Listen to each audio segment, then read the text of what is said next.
Di era Ahok, Pertamina bertransformasi, gebuk para mafia migas.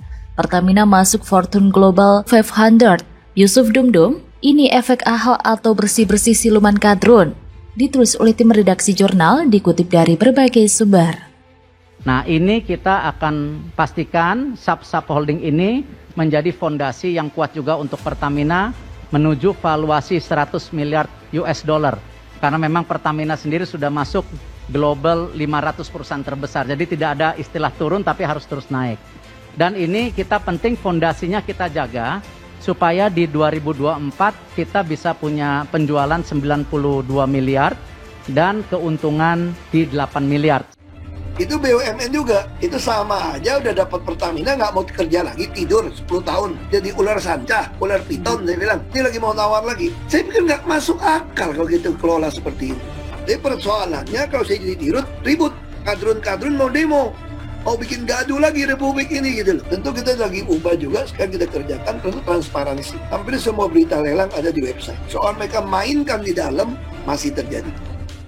Sebagai informasi, dalam 10 tahun terakhir, Pertamina Group berhasil menurunkan karbon emisi 6,8 juta ton ekuivalen CO2.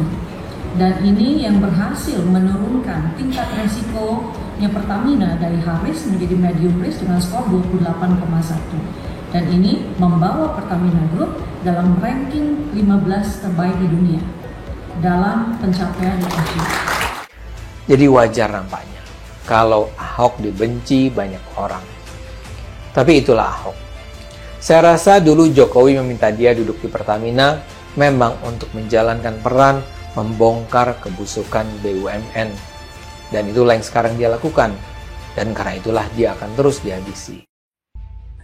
PT Pertamina atau Persero kembali menjadi satu-satunya perusahaan Indonesia dan satu-satunya BUMN yang masuk daftar Fortune Global 500 tahun 2022. Pertamina berada di peringkat 223, naik 64 peringkat dibandingkan pada tahun 2021 di posisi 287. Sementara itu, pegiat media sosial Yusuf Muhammad alias Yusuf Dumdum kembali buka suara perihal masuknya Pertamina sebagai jajaran perusahaan BUMN terbesar yang masuk daftar majalah Fortune. Hal itu ia sampaikan melalui akun Twitternya pada Jumat 12 Agustus 2022. Yusuf pun mengungkapkan bahwa Pertamina masuk ke dalam deretan perusahaan terbesar di Indonesia. Versi majalah Fortune adalah berkat kinerja Ahok dan efek bersih-bersih siluman kadrun. Selain itu, ia juga menyebut bahwa dulunya ada yang kejang-kejang dan sakit hati ketika Ahok diangkat jadi komut Pertamina oleh Erick Thohir. Sementara diketahui, memang barisan kafling Surgalah yang getol mencecar pengangkatan BTP sebagai komut Pertamina. Dilansir dari CNBC Indonesia, Menteri BUMN Erick Thohir mengapresiasi keberhasilan Pertamina dan menilai kenaikan peringkat ini menjadi bukti BUMN bisa bersaing dengan perusahaan global. Erick Thohir juga mengatakan bahwa ia mengapresiasi setinggi-tingginya kepada direksi, komisaris, dan seluruh insan Pertamina yang bekerja keras dalam meningkatkan daya saing perusahaan di kancah internasional. Erick juga menambahkan keberhasilan Pertamina menunjukkan BUMN bukan hanya mampu bertahan saat menghadapi kondisi pandemi, melainkan juga dapat meningkatkan kinerja dengan beragam inovasi. Pencapaian ini menurutnya karena langkah transformasi dan restrukturisasi melalui pembentukan holding dan subholding. Sementara itu, Direktur Utama PT Pertamina atau Persero, Nike Widiawati, mengatakan upaya Pertamina meningkatkan daya saing tidak terhalang oleh pandemi. Bahkan di tengah tantangan berat perusahaan, kinerja keuangan perseroan melonjak tajam pada tahun 2021. Niko mengatakan bahwa Pertamina telah berhasil meningkatkan revenue dan laba bersih perusahaan 2 kali lipat dibandingkan tahun sebelumnya. Sebuah pencapaian yang luar biasa di tengah tantangan global dan pandemi yang belum berakhir. Adapun Pertamina mencatatkan revenue 2021 sebesar 57,51 miliar US dollar. Naik dibandingkan tahun lalu sebesar 41,47 miliar US dollar. Laba bersih Pertamina sebesar 2,45 miliar US dollar atau 29,3 triliun rupiah, naik hampir 2 kali lipat dibandingkan tahun 2020, sebesar 1,5 miliar US dollar atau 15,3 triliun rupiah. transformasi dikatakan Nike menjadi langkah strategis beradaptasi dengan perubahan bisnis ke depan, bergerak lebih lincah dan lebih cepat, serta fokus untuk mengembangkan bisnis yang lebih luas dan agresif. Wah, mantul betul. Harapan Jokowi terhadap BUMN nyatanya makin terrealisasi. Masuknya Erick Thohir ke dalam kabinet Jokowi dan Ahok sebagai komut Pertamina adalah kombinasi yang tepat. Selain kapasitas Erick sebagai pembisnis ulung, juga Ahok sebagai pawang penggebuk mafia-mafia migas, alhasil Pertamina diklaim majalah Fortune sebagai perusahaan terbesar predikat pertama tahun ini. Dengan menggebuk para mafia migas ini bisa menjadi awal kebangkitan Pertamina untuk menjadi perusahaan yang lebih sehat dan lebih baik lagi. Tentunya naluri Jokowi sebagai pemegang stakeholder kepemerintahan lebih paham tentang bagaimana langkah memainkan pencaturan politik di Indonesia. Langkah kuda dalam menempatkan pion-pion penting di setiap papan strategis adalah cara efektif Jokowi menjadikan Indonesia sebagai bangsa yang besar. Maka dari itu, untuk merealisasikan harapan besar ini, butuh orang yang benar-benar berkomitmen, yang tidak takut dan berani bertindak benar apapun yang terjadi. Yang setengah-setengah dan cuma bersilat kata, kayak Wan Aibon, tak akan bisa mengikuti ritme tugas yang berat ini. Erick Thohir dan Ahok adalah kombinasi yang tepat. Bagaimana menurut Anda? Jokowi belak-belakan rebut aset dari tangan asing. Pernah diancam saat ambil alih Freeport. Papua akan lepas, Amerika marah.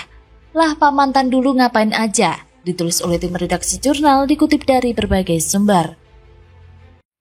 Tak dipungkiri, di masa pemerintahan Presiden Joko Widodo alias Jokowi, sejumlah aset sumber daya Indonesia yang sempat dikuasai pihak asing berhasil direbut kembali. Padahal, pemerintah-pemerintah sebelumnya, termasuk pemerintahan mantan Presiden SBY alias Susilo Bambang Yudhoyono, hal tersebut belum sempat terwujud.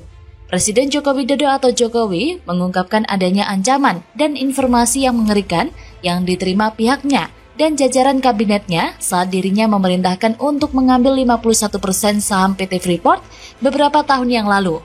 Jokowi bercerita, mayoritas informasi yang diterimanya menakutkan, seperti ancaman bahwa pengambilan saham Freeport oleh pemerintah Indonesia akan mengguncang Papua. Bahkan disebutkan Papua akan lepas dari Negara Kesatuan Republik Indonesia hingga murkanya Amerika Serikat.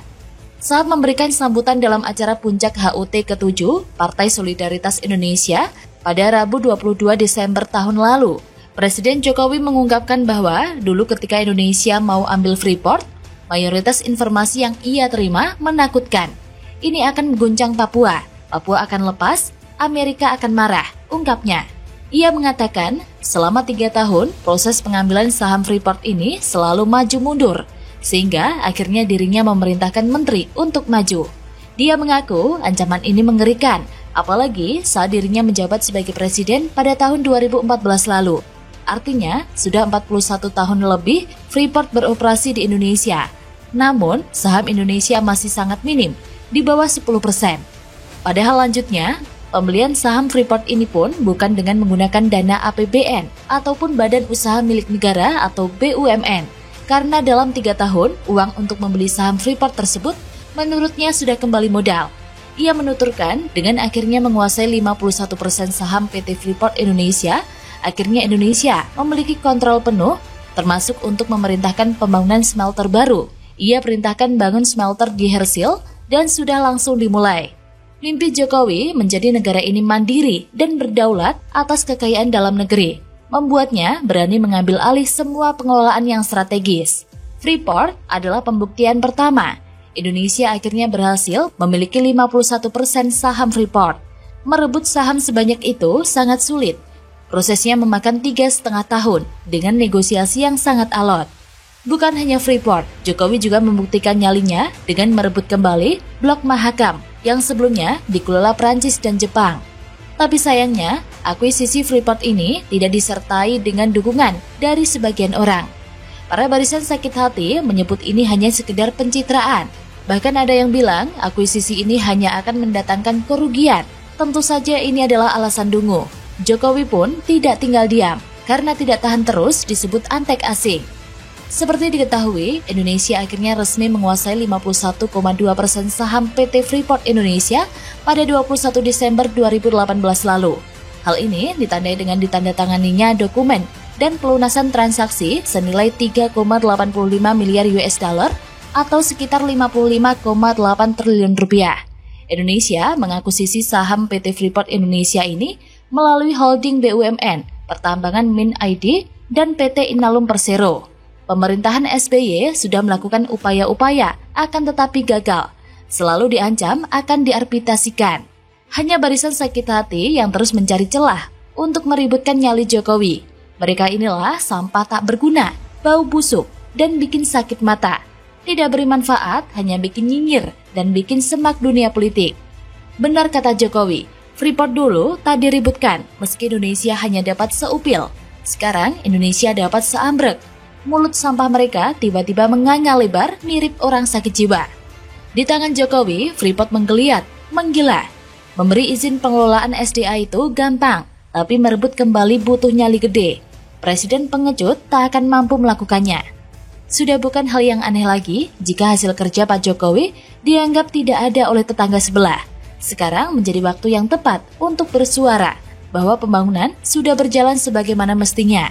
Pembangunan yang seharusnya dilakukan di zaman-zaman sebelumnya bisa diselesaikan dan digunakan sekarang. Bagaimana menurut Anda?